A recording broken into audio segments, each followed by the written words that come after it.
জাতীয় সঙ্গীত চলছিল, তখন ওই মেয়েটা কি করছে, পেছনের এক বাচ্চার সাথে রীতিমতো থাবা, মানে একে অপরকে আঘাত করা, থাবা মারা, তারপরে ও চুল টেনে ধরছে, ওকে পেছন থেকে জামা টেনে ধরছে, মেয়েটা আবার উল্টো দিকে ওকে ওর জামা টেনে ধরছে, ওকে থাবা মারছে, এরকম করছে। তা আমি দাঁড়িয়ে থেকে আমি, যাই হোক, অ্যাসেম্বলি শেষ হয়ে গেল, জাতীয় সঙ্গীত শেষ হয়ে গেল।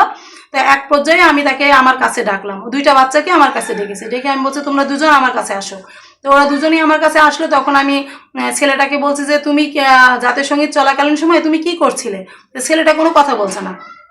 তখন মেয়েটা বলছে, আমি বলছি তুমি কি বলো তো কি হচ্ছিল তোমাদের ওখানে?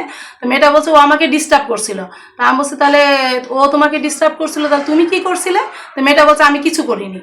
তা আমি বলছি, তখন আমি বললাম যে কেন, আমি যে দেখলাম যে ও তোমাকে যেমন পেছন থেকে তোমার জামা টেনে ধরছে, তুমিও পিছন ঘুরে ওর চুল টেনে ধরছো, ওর কানে হাত দিচ্ছ, তুমি ওর শার্টের কলার ধরে টানছো, আমি তো এইগুলো দেখলাম। তখনও মেয়েটা আমার মুখে দিয়ে তাকে বলছে না, আমি অকপটে সে একদম মিথ্যা কথা বলছে, বলছে না আমি কিছু করিনি। তখন যেই বলেছে, আমি বলছি তুমি এত বড় মিথ্যা কথা বলছো, আমি নিজে দেখেছি তারপরে মিথ্যা বলছো বলে, তখন আমি মেয়েটার গালে একটা চড় দিয়েছি, ছেলেটার গালেও একটা চড় দিয়েছি, দুজনকে তুই গালে দুটো চড় দিয়েছি, ছেলেটাকে একটা চড় দিয়েছে, মেয়েটারও একটা চড় দিয়েছি। দেওয়ার পরে আমি মেয়েটাকে বলেছি তুমি কি এরকম বেয়াদবি আর কখনো করবে? দুজনকেই বলছি। তো ওর দুজন বলছে যে না আমরা আর করবো না। তো বলছে ঠিক আছে যাও। তারপরে ওদেরকে ওরা অ্যাসেম্বলি শেষ হয়ে গেল যথারীতি। এবার আমি অফিসে এসে বসেছি, আমার চেয়ার টেবিলে আমি বসেছি, আমার শিক্ষকরা সবাই প্রস্তুতি নিচ্ছেন যে তারা ক্লাসে ঢুকবেন, অলরেডি 2-1 ঢুকেও পড়েছেন। এর মধ্যে ইতিমধ্যে ওই ওনারা বাবা মা, ওই বাচ্চার বাবা মা দুজনে আসলো। আসার পরে তখন আমি বলছি যে তখন বাবা মা ঢুকার পরে তখন বলছে আপনি আমার বাচ্চাকে মেরেছেন কেন? তখন আমি বলছি আপনার বাচ্চাকে যে আমি একটা চড় দিয়েছি, কেন মেরেছি আপনার বাচ্চার কাছে আপনি শোনেননি? তো বলছে হ্যাঁ আমার বাচ্চার কাছে আমি শুনেছি। তা আমি বলছি কী বলেছে আপনার বাচ্চা? বলছে আমার মেয়ে বলেছে যে আপনি আমার মেয়েকে এমনি মেরেছেন।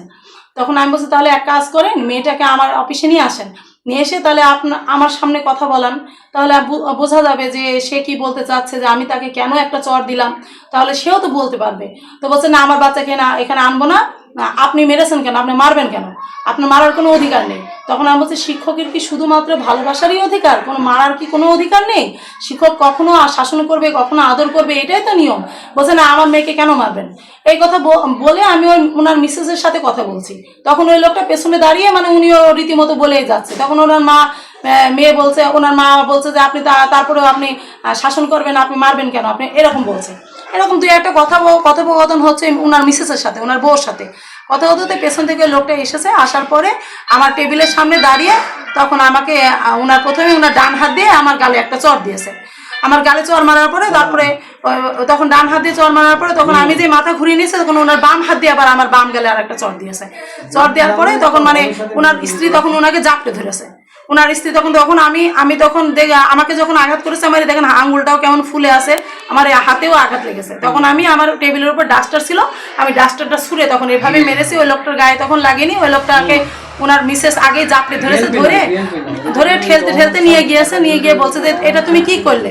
ওনার মিসেসই বলছে যে এটা তুমি কি করলে, তুমি মহিলার গায়ে হাত দিলে, এটা তুমি কি করলে, এটা তুমি কি করলে বলে ওই মহিলাকে তখন ধাক্কাতে ওনার স্ত্রী ওনাকে নিয়ে গেল। তখন আমার যে ম্যাডাম ছিলেন রেশমা ম্যাডাম তখন আমার আর 2 টিচার ওই পাশে ছিলেন, তারা উঠে আসছে। আর আমার লাল ড্রেস পরা যে ম্যাডাম, ওইটা আমার স্কুলের ম্যাডাম, ওনার নাম রেশমা আক্তারও তখন ওনাকে চেপে ধরে নিয়ে গিয়ে তখন আমি বাইরে বের করে দিয়েছে। তখন উনি আমার স্কুলের আঙিনায় দাঁড়িয়ে আমাকে বিশ্রী ভাষায় গালিগালাজ করছে, মানে নোংরা ভাষায় গালি দিতে তখন ওনার বউকে নিয়ে উনি চলে গেল।